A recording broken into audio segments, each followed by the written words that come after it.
कर्मण्येवाधिकारस्ते मा फलेषु कदाचन मा कर्मफलहेतुर्मा संगोस्त्वा कर्मणि।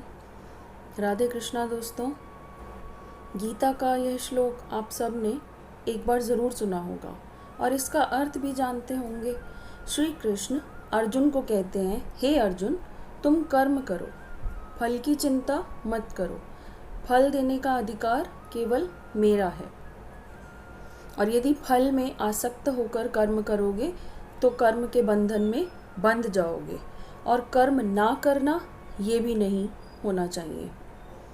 लेकिन इस दुनिया में ज़्यादातर लोग कर्म करते ही फल पाने की इच्छा से हैं।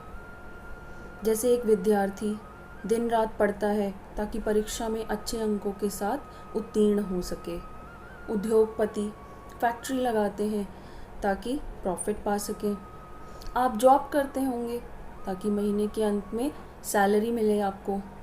यहाँ तक कि गृहिणी भी जब घर के काम करती है तो उसके मन में भी प्रशंसा और सम्मान रूपी फल पाने की इच्छा होती है। तो आखिर इस श्लोक के माध्यम से श्री कृष्ण कहना क्या चाहते हैं? दरअसल इससे हमें 3 संदेश मिलते हैं। पहला, जो लोग फल की इच्छा से कर्म करते हैं और यदि उन्हें उनकी इच्छा अनुसार फल ना मिले तो वे निराश हो जाते हैं, और कई बार तो इतने निराश कि कर्म करना ही छोड़ देते हैं। जैसे एक खिलाड़ी जिसकी ये बहुत तीव्र इच्छा है कि वो मुकाबले का विजेता बने, पर वो हार जाता है। इस वजह से वो इतना निराश हो जाता है कि अपना करियर शुरू होने से पहले ही समाप्त कर लेता है। दूसरा पहलू, कुछ व्यक्तियों में कर्मफल पाने की इच्छा इतनी अधिक होती है कि वे इसके लिए कोई भी रास्ता अपनाने को तैयार हो जाते हैं। जैसे कि कुछ उद्योगपतियों में प्रॉफिट पाने की लालसा इतनी अधिक होती है कि वे प्रोडक्ट की क्वालिटी को गिराने लगते हैं, चीज़ों में मिलावट करने लगते हैं।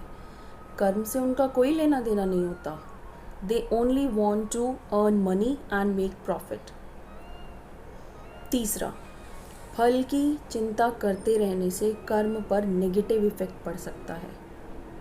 जैसे कि अगर एक स्टूडेंट सिर्फ ये सोचता रहे, पता नहीं परीक्षा में कैसे अंक आएंगे, मैं पास हो पाऊँगा या नहीं, तो इससे उसका मेंटल स्टैमिना कम होने लगता है, और कई बार तो एग्ज़ाम फोबिया हो जाता है कुछ स्टूडेंट्स को।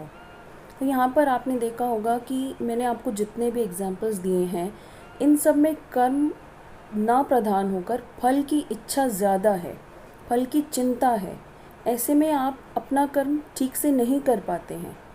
इसलिए भगवान श्री कृष्ण कहते हैं कि कर्म करो, फल की चिंता मत करो। कर्म हुआ है तो फल तो मिलेगा ही, ये तो संसार का नियम है। जैसा कर्म करोगे, अपनी क्षमता के अनुसार अच्छा करोगे, बुरा करोगे, कम करोगे, ज़्यादा करोगे, फल तुम्हारे तक पहुंच जाएगा। और आप ये करके देखना, आप बिना किसी इच्छा के, फल की कामना के अपना कर्म करते रहना। आप चाहे स्टूडेंट हैं, आप चाहे उद्योगपति हैं, आप गृहिणी हैं, आप जो भी काम करते हैं उसमें आप ये मत सोचिए कि मेरे को कैसा फल मिलने वाला है। आप अपना द बेस्ट करते रहिए। इससे आप स्ट्रेस फ्री रहेंगे, आपका काम करने का प्रोडक्टिविटी इंक्रीज़ हो जाएगी, और आप सफल भी ज़रूर होंगे। और आपने सुना भी होगा, give your best and let the life do the rest. तो गीता के इस श्लोक को अपने जीवन में धारण करें, खुश रहें, सफलता पाएं।